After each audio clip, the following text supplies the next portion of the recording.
So. Hello, hi, it's Miss L here. First of all, I want to thank you so much for taking the time to watch my YouTube channel.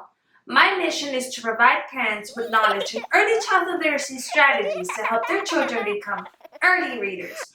I know there's a lot of literacy areas to go over, but today we'll be targeting sequencing. Before I start going into my sequencing activities, let's go over the definition. Sequencing is the ability to arrange events in order as it occurred in due time. Sounds overwhelming, I know, but let me give you some examples. On the screen, I have a 3-picture sequence using a beginning to middle to end. I'm going to review the sequence with you. In the beginning of the story, I had an apple. In the middle of the story, I grabbed the knife from the kitchen, and at the very end of the story, I cut the apple into 4 pieces. As you can see in this sequence, it is in logical order, and the events happen in occurred time. Now, I'm going to switch these pictures around, and I'm going to show you an example of what a sequence would look like if it wasn't in logical order. Now, in the beginning of the story, the apple was already cut into 4 pieces. In the middle, I grabbed the knife from the kitchen, and then at the very end, the apple was whole. As you can see in this sequence, it doesn't really make much sense. So that's why it's very important that when we read stories to our children, we review sequencing and how it occurred in the story in detail. Let me give you another example. On the screen, I'm showcasing another 3-picture sequence using beginning, middle, and end. Let me review it with you. In the beginning of the story, there was a spider. Then in the middle, the spider decided to climb on the flower. And at the end of the story, the spider created a spider web on the flower. As you can see in this sequence, it is in logical order and in detail of the story. So it's very important that our children have the ability to identify the sequence of a story, even if it's using beginning, middle, and end. Now that we've gone over the definition, let's do the fun part, my sequencing activities.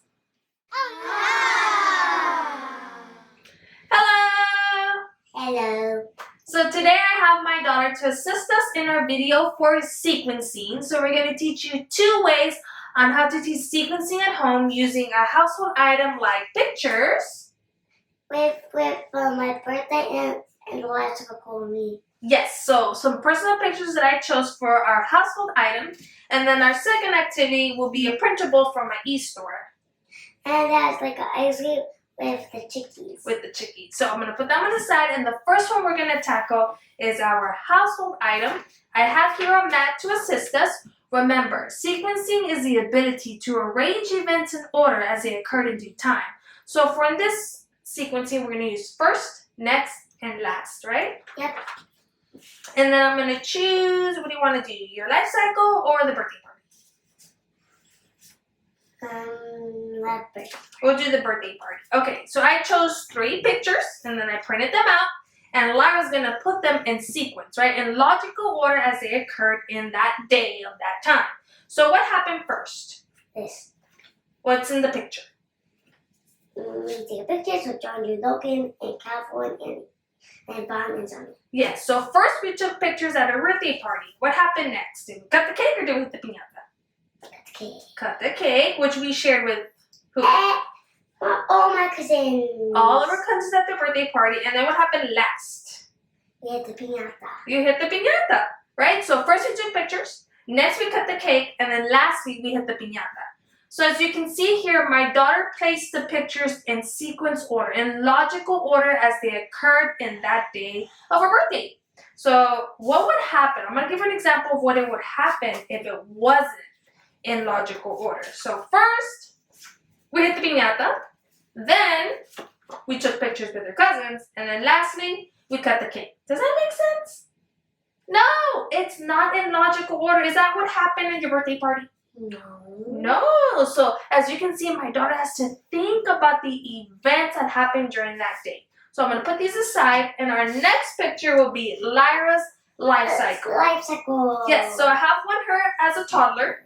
I have one her as a baby, and I also have one of her as a 5-year-old. So I'm going to mix these pictures because she's going to put them in sequence, right? Beginning, middle, and end, first, next, or last. But when I become like a big kid You're gonna take a picture of me, and then you're gonna make like a new. Yes, a like new sequence. Yeah, new sequence, and then it will start over again. Wonderful. So, what happened first? Look at the pictures. What happened first? I was like a baby. You were a baby, right? And babies, do they have teeth? No. No, they have very short. They claws. Then, first you were a baby. Then, were you a toddler or were you a 5-year-old, a kid? A toddler. A toddler. So, what are you doing when you're a toddler? What characteristics do you have as a toddler? I can claw a little, and I can walk a little. And now you have teeth. And your hair is A little bit long. a little bit longer. And then, lastly, you turn how many years old? 5. Are you taller or smaller? Taller. And your hair is a lot more? Long. It's super, super long. Can you walk now? Yeah. And run. But I cannot claw a little. But I can claw but I can walk too. Yeah. So as you can see, first Lyra was a baby. Next she was a toddler. And then lastly, well, now she's a kid. Now I'm going to give her an example of what the sequence would look like if it wasn't in order. First, Lyra was a 5-year-old. And then she was a baby. And then lastly, she was a toddler. Does that make sense? No. No, you can just magically be a 5-year-old all of a sudden, right? Yeah. The life cycle is also a great sequence to show a child that they go through life changes in their ages, which is birth all the way, my daughter's age 5 to the age of 5. So this is a great activity to teach children that they can also use their personal life events to place in sequence order. Could be a birthday party, could be what else? Birthday party, could be an event at the zoo, or maybe a day at the park, right? Yep. Right, so I'm gonna put our household item away since we already did this activity. You did awesome. I'm gonna share a cookie with you because I'm pretty hungry myself. These are really good. So this is our first sequence activity. Our second one is using an activity from our e-store. We're gonna use the same mat, first, next, and last.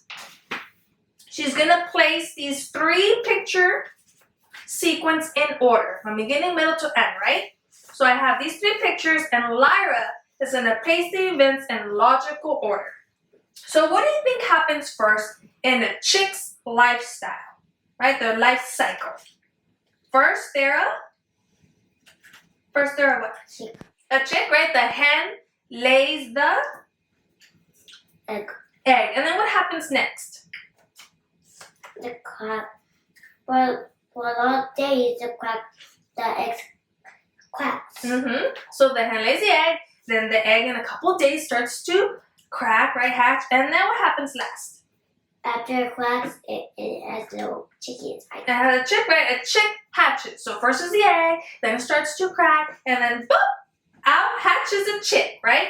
Now that is the sequence in order. Let me show you what it would look like if it was not in order. First the chick hatched, then it was an egg, and then it cracked. Does that make sense? No, but if it wants to be back like in the egg part, it just has to grab its little shell that fell out. And he tried to put on his head. Yeah. And then he could be like an egg, but what he's ready to take his little cracked it, crust off, he boop, goes back out. So basically, Lyra is stating that it doesn't make any sense, right? Because first, who has to lay the egg? The hen. The hen, right? And then it starts to crack, and then boop, ouch! Out is the chick from its life cycle. So we're going to use another example that I also have here. 3 pictures, very simple. We want to keep it nice and simple for our children because eventually these events start growing and we'll keep the sequence a lot longer and we'll need a lot more of detail to keep it in order. So we're going to talk about decorating our ice cream, right, Lyra? So what do we need to get first when we're making an ice cream? Ice cream cone. First, we need the ice cream cone. Next, right? Yeah. Next, what do we need to do? Ice cream. Ice cream. Well, we need to pick our ice cream, and we put it on top of the cone. Like chocolate or vanilla or strawberry. We have many types of flavors to choose from. Or mint chocolate. And then lastly, what do we do to our ice cream? Sprinkles. We had sprinkles. Sprinkles. And what else? Cherries. And syrup. Syrup. Good job. So first we had our ice cream cone. Next we had our ice cream on top of our ice cream cone. And then lastly, we just decorate our ice cream cone. Yep. But how like you should choose what decorations, what treats you want, right? Or what kind of syrup you want, like strawberry syrup or vanilla syrup or chocolate syrup. Now I'm going to show you the sequence out of order, right? It doesn't make any sense. First we had the ice cream already decorated, and all of a sudden there was no ice cream in it, and all of a sudden we had ice cream. Does that make sense? No, but if it only melted, it'll be like that again. Okay, yeah, if it had melted, that would be another picture at the very end of the ice cream with the ice cream cone and the ice cream decorations, and then a melted ice cream, right? That's in logical order. That's in perfect sequence of our retell of a story, right? So I'm going to put this one away. We are completely done with today's video. You know, it's very important that children master sequencing skills since it gives them the ability to comprehend a story, retell a story in detail, put them in sequence order, whether it's in our real lives or maybe a story that we're reading at home. So we are completely done, and I want to say thank you so much for watching today's video. My mission is to assist you to help your children become early readers. So we'll see you in the next video. Bye-bye! Don't forget to like and subscribe! Thank you for watching my videos. Don't forget to subscribe!